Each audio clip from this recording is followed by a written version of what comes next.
increasingly frustrated with President Trump in recent months. Now, the official said he made the comment in a, quote, moment of frustration, calling the president unhinged at a meeting with Secretary of Defense Jim Mattis, the chairman of the Joint Chiefs of Staff Joseph Dunford, and senior National Security Council officials. But Kelly's comment, Anderson, came as the officials deliberated on the future of the U.S. effort in Syria and following Trump's off-the-cuff comments saying that he was determined to get U.S. troops out of the country, Anderson. And what's John Kelly saying in response? Well, John Kelly released a statement earlier today in response to another story, an NBC report that he called the president an idiot in a recent meeting. John Kelly releasing this statement saying, "I spend more time with the president than anyone else, and we have an incredibly candid and strong relationship. He always knows where I stand, and he and I both know this story is total BS. I am committed to the president, his agenda, and our country. This is another pathetic attempt to smear people close to President Trump and distract from the administration's many successes." Also, Anderson, I spoke with John Kelly's deputy, Zachary Fuentes, in the White House tonight. He flatly denied that Kelly ever called the president unhinged, saying that Kelly has deep respect for the office of the presidency and for President Trump himself. Fuentes says that's not a word that Kelly would use, first of all, and that Kelly wouldn't tolerate that kind of criticizing of the President of the United States as someone who has served in the military as a Marine. But he did acknowledge, Anderson, that Kelly and the president do have disagreements from time to time, as any chief of staff and president would. He explained oftentimes their disagreements come out of mutual respect of challenging each other's opinions. But in the end, Kelly will carry out whatever decision the president makes. And he says that they should be able to have a candid conversation and be allowed to let their hair down behind closed doors, Anderson. I understand the president is also tweeting his response. That's right. No surprise here that the president took to Twitter in the wake of these reports. And here's what the president said.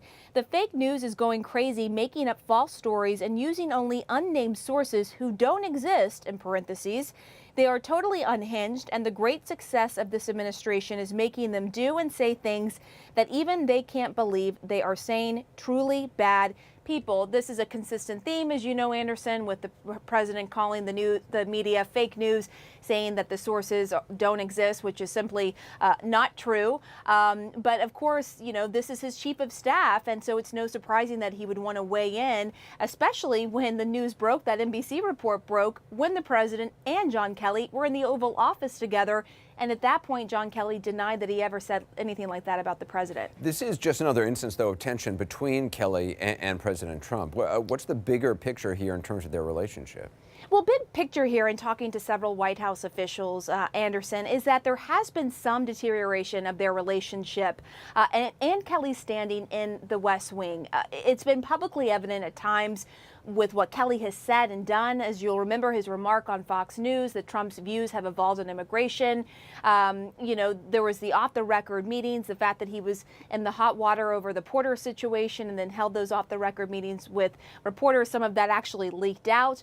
The elevation of Kudlow and Bolton and the fact that they have direct access to the president. And then, of course, as we reported last week, the president returning to use his personal cell phone in recent weeks as a way to potentially get around Kelly.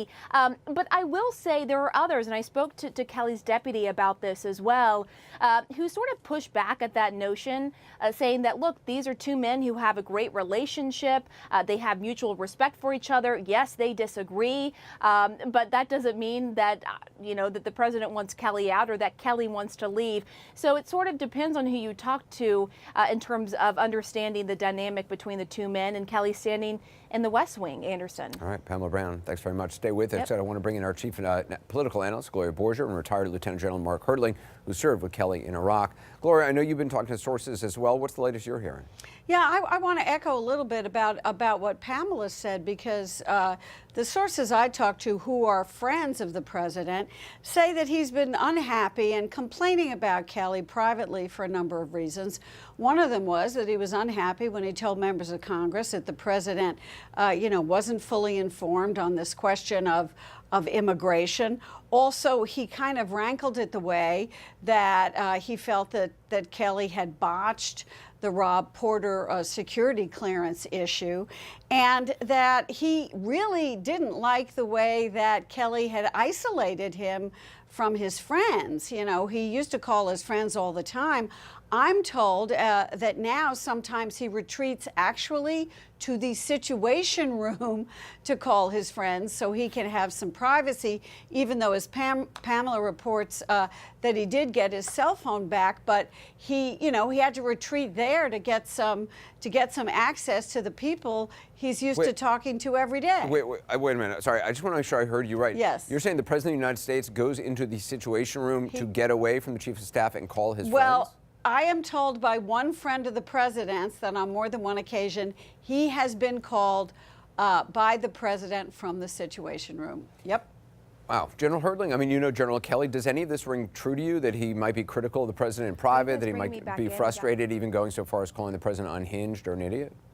Well, Chief of Staff Kelly, I won't call him general because he's out of that position now, has been brought up in a military organization where demeanor and professionalism and character are all very important to leadership because it helps establish trust. But the other thing that's important here, Anderson, is that personalities matter and context is important whenever you're talking about how you deal with other people and under what situations. When I was working with General Kelly in northern Iraq and he was in western Iraq, I always saw him to be professional. His demeanor was always calm. He was cool, collected under the stresses of combat. But I can imagine that the stressors of the White House are much greater than what any of us might have experienced in combat. So I'm sure there is some time for venting of anger, venting of frustrations. And sometimes when people are around you, maybe some of these sources that you're hearing from, when they hear that venting, they take it a lot more seriously. Or, on the other hand, there's somebody in the White House or many people in the White House that are out to get General Kelly. I don't know. Pamela, I mean, the fact that the president took to Twitter tonight in fairly short order to push back on these reports, I mean, how rattled does he get by stories that the West Wing is hobbled by friction?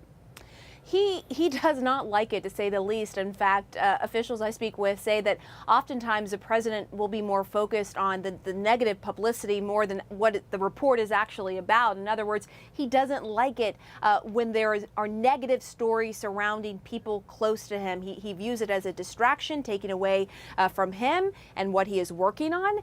And I think that you can see that reflected not only with the president taking to Twitter to push back on this, but also in the on-the-record statement from the Chief of Staff himself, which is pretty unusual. That's not something that you get every day from John Kelly, despite all of the numerous stories that are out there about John Kelly. Anderson.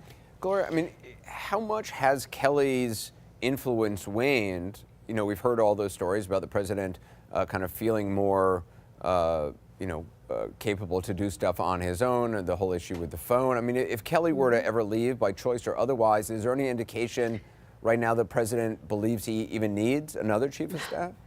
I think the president probably believes that he can run the White House by himself, the way he ran the Trump organization. However, there's no doubt that if Kelly were to leave, he would need another chief of staff. But that person would have to understand that this is a different Donald Trump they're dealing with. This is someone who now believes he's got it. He's figured out how to run the White House. He's bringing in people he's comfortable with. That's why, for example, he wanted his personal doctor to go run the VA, for example, and that he thinks he can do it alone. And he is the one, make no mistake about it, any new chief of staff would have to realize that he is the one who would be making all of the decisions and would be running the White House the way he wants to run the White House, with an open door policy, inviting people to come in and chat all the time. And so it would be a very, very different kind of chief of staff and a very different role from the one that we're used to seeing in any White House. And can I just jump in very quickly, Anderson, if that's okay? Because I do think it's important, to get the other Kelly's side on this. Now that even his office is coming forward and being on the record, they're claiming that, look, Kelly's influence isn't waning here. That essentially when Kelly came in, people would just walk into the Oval Office willy-nilly. Then Kelly put in order, and now people will still go directly to the president, but then back channel to Kelly to fill him in on what's going on. So while it may appear that his influence is diminishing, he's not in the Oval Office as much, it's more of the structure that Kelly has put into place there. General Herdling, Go ahead. Yeah, you know what I'd say too, to add to that, and Pamela brings up a very good point. We're now in post first year of Mr. Trump. We are now getting into some pretty intense situations, more so than some of the things he experienced with the domestic issues. He's now involved in foreign affairs. There are multiple issues happening all around the world that he's having influence on or attempting to have influence. And after a year of experience, I think the president believes he can do these things.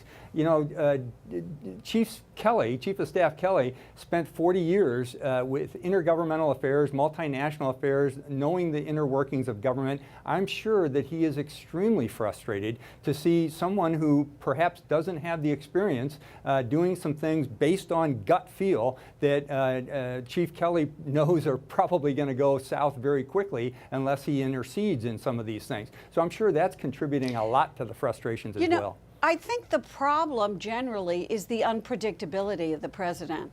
You wake up in the morning, you see what he's tweeted. It may not be the thing that you talked about the night before. It may set the day in a totally different direction from the one you wanted or you had planned on. And the unpredictability of the president's views are also something that I think probably rankles anybody who tries to work with him on particular issues. And I'm sure Kelly is one of those people who has had that kind of a problem.